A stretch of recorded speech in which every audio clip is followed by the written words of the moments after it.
used to make jokes about going to hell. Hell is going to be so lit. All my friends are going to be there, like a family reunion. Oh my God. Lord, I repent for that. But what's fascinating is what's really behind that. Like, why cope so hard with humor? And it's because when I was most suicidal, I was filled with a pain so deep and so overwhelming that I just took away all my hope in life. I turned to the Qur'an. Because as a Muslim, this book was the bedrock of my faith. Or so it should have been. And one of the hard truths was if Prophet Muhammad didn't even know he was going to heaven, what chance would I ever have? I'm a wretched man. I was living for my flesh and my sin. I was turning to lust and alcohol and idolizing money. I was trying to fill this God-sized hole in my heart. In reality, I was screwed. In my darkest moments, my heart cried for God. Like, make this make sense. Despite almost denouncing my faith and going full agnostic because I was doubling down on the thing that was hurting me, I had nothing left. I was pouring into the faith that was crushing my soul and not feeding me at all. And there was a point where I realized something. After reading the Quran and denouncing the imams and the human teachers and just going straight to the source, right? God's word, I realized something. I had more fear than faith. I had more ritual than relationship. I had more questions than peace. And the Quran simply couldn't hold me anymore. The bedrock of 2 billion people's faith couldn't hold me.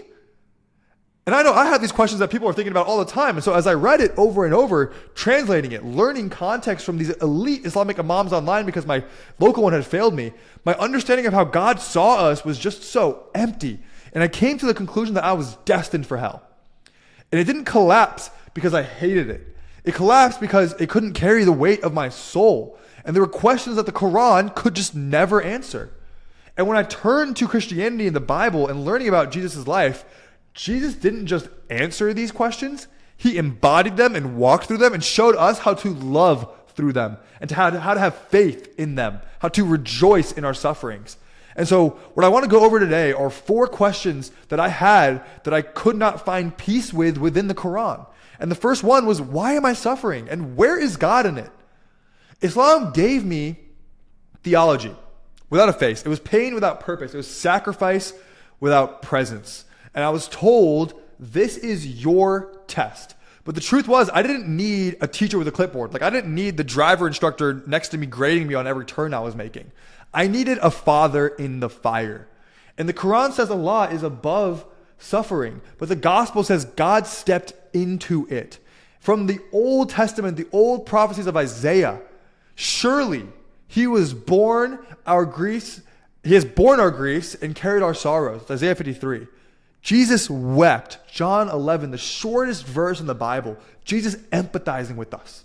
No other worldview dares to say what Christianity declares, that the God who made the stars and the heavens and this beautiful world came down and cried at a tomb.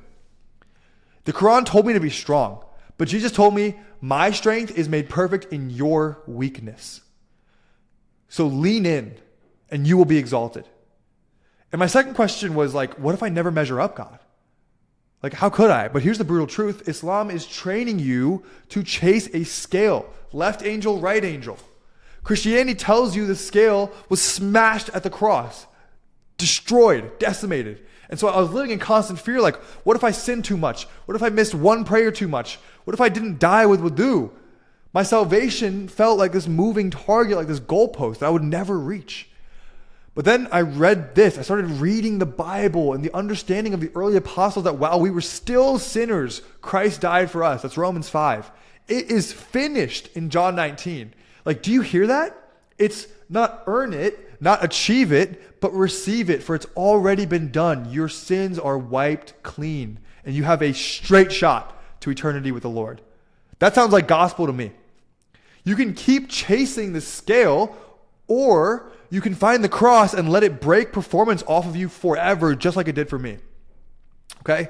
So my third question was like, why is Jesus so extraordinary and so unexplainable if he's just a prophet? And this one destroyed me, because you can say that you respect him all you want, but Explain this. Born of a virgin, which if you're reading the Qur'an and you're a Muslim, you believe that. He lived sinless. He spoke with authority. He cast out demons. He forgave sins. He raised the dead. He ascended to heaven and he's returning down to judge the world. That's not a messenger. That's not a wretched man like Muhammad or Dawood or Moses or Musa, right? That's Yahweh in the flesh.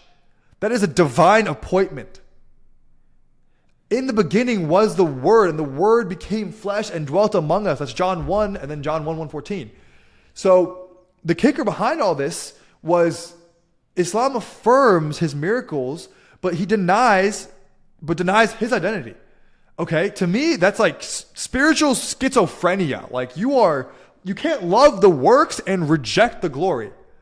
And so the last question I had was, why can't the Quran give me direct access to God?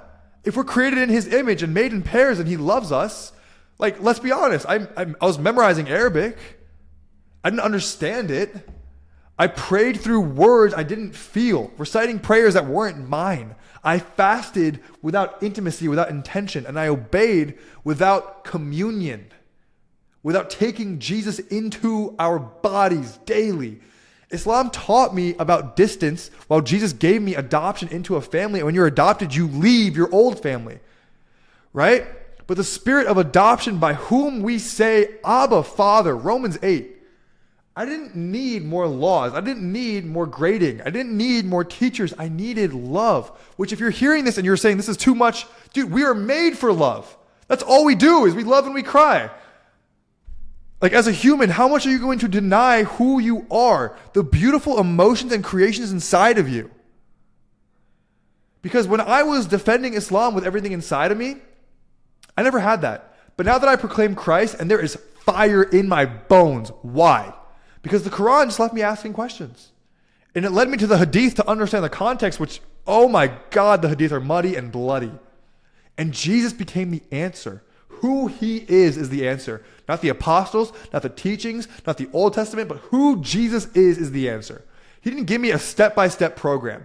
He gave me a bloody cross and an empty grave. And if you're a Muslim watching this, I am not asking you to become some Western evangelical Christian. I'm not asking you to join a religion. I'm not asking you to start getting into these debates between all the churches when in reality, it's not the church's fault, it's the lukewarm Christian fault. I'm asking you to meet the God who bled for you. And you've recited enough, you've performed enough, and now ask the real question here. I'm going to pause because I'm kind of side tangent here. I want this to land correctly. Is it possible that the truth isn't in the book that you were told to fear leaving, but in the man who came here on earth to set you free? Is it possible that the humans who wrote the books got it wrong, but the sinless denominator, the common denominator between Islam and Christianity, Jesus Christ, maybe instead of focusing on the words of the book, focus on building a relationship with the Spirit and the man? Maybe that's the answer.